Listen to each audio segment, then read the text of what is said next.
അപ്പോൾ ഇന്നത്തേക്ക് യൂസ്ഫുൾ ആണോ എന്ന് ചോദിച്ചാൽ ഒരുവിധം, പക്ഷെ ഉണ്ടാക്കാൻ എളുപ്പമാണെന്ന് ചോദിച്ചാൽ വളരെ എളുപ്പമാണ്. അതിനാദ്യം ഇതുപോലത്തെ ഒരു കട്ടിയുള്ള പേപ്പറിൽ ഇതുപോലെ 2 ഷേപ്പ് കട്ട് ചെയ്തെടുക്കുക. ശേഷം ഇതിൽ കാണിച്ചിരിക്കുന്ന പോലെ ഒരു പേപ്പറിൽ ഒരു കുട്ടി കലണ്ടർ ഉണ്ടാക്കിയെടുക്കുക. ഞാനിത് ചെയ്യുന്നത് മാർച്ചിലാണെങ്കിലും മന്ത് എൻഡാകാറായതുകൊണ്ട് തന്നെ ഞാൻ ഏപ്രിലിലെ കലണ്ടറാണ് ഇവിടെ ഉണ്ടാക്കുന്നത്. ആൻഡ് ഞാൻ ഏപ്രിലിന് തീമായിട്ട് കൊടുക്കാൻ ഉദ്ദേശിക്കുന്നത് വാൻഗോഗിന്റെ സ്റ്റാറി നൈറ്റ് തീമുള്ള ഒരു ഡ്രോയിങ് ആണ്. പക്ഷേ എൻ്റെ കയ്യിലുള്ള ആക്രിലിക് മാർക്കേഴ്സ് എനിക്കിട്ട് പണി തന്നുകൊണ്ട് അതത്ര ഭംഗിയായിട്ട് പൂർത്തിയാക്കാൻ എനിക്ക് കഴിഞ്ഞില്ല. കാരണം ലൈറ്റ് കളേഴ്സിന് ഞാൻ ഉദ്ദേശിച്ചത്ര പിഗ്മെന്റ് കിട്ടിയില്ല. പിന്നെ ഇങ്ങനെയുള്ള സിമ്പിളായ കാര്യങ്ങളൊക്കെ ചെയ്യുമ്പോൾ നമ്മൾ നമ്മളുടെ ഒരു മനോധർമ്മം പോലെ ഇങ്ങനെ ചെയ്താൽ മതി, അത്രേ ഉള്ളൂ. സോ എൻ്റെ മനോധർമ്മം പറഞ്ഞുകൊണ്ട് ഒരു ബ്ലാക്ക് കാറ്റിനെയും ഒരു മൂണിനെയും കൂടെ ഞാൻ അതിൽ വെച്ച് കൊടുക്കുന്നുണ്ട്. പിന്നെ ഇത് കഴിഞ്ഞിട്ടുള്ള അടുത്ത കാര്യം നല്ല ക്ലിയർ ആയിട്ട് മന്തും ഡേറ്റും ഒക്കെ എഴുതി വെക്കുക എന്നുള്ളതാണ്.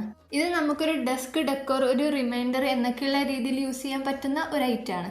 അതായത് ഏപ്രിലിൽ എനിക്ക് എൻ്റെ 2 ഫ്രണ്ട്സിൻ്റെ കല്യാണമുണ്ട്. ആ ഡേറ്റ് ഞാൻ അതുപോലെ തന്നെ അതിൽ മാർക്ക് ചെയ്ത് വെക്കുന്നുണ്ട്. മറന്നു പോകും എന്നുള്ളത് കൊണ്ടല്ല, ബട്ട് ഇങ്ങനെ ഒരു ക്രാഫ്റ്റ് ചെയ്യുന്ന ടൈമിൽ അതിൽ എന്തെങ്കിലും ഒരു യൂസ് ഉണ്ട്, അതും കൂടെ കാണിക്കണമല്ലോ എന്ന് വിചാരിച്ചുകൊണ്ട് ചെയ്തതാണ്. സോ ഇങ്ങനെയുള്ള കലണ്ടർ ചെയ്തെടുത്ത് നേരത്തെ വെട്ടിയെടുത്ത 2 സ്റ്റാൻഡിൽ വെച്ച് കൊടുത്തു കഴിഞ്ഞാൽ നമ്മുടെ ഇന്നത്തെ ക്രാഫ്റ്റ് റെഡിയായി. സത്യം പറഞ്ഞാൽ ഇന്ന് ഞാൻ ഭയങ്കര ബിസി ആയിരുന്നു, അതുകൊണ്ട് ഇതുപോലെ ഒരു സിമ്പിൾ ക്രാഫ്റ്റ് അപ്ലോഡ് ചെയ്യുന്നത്.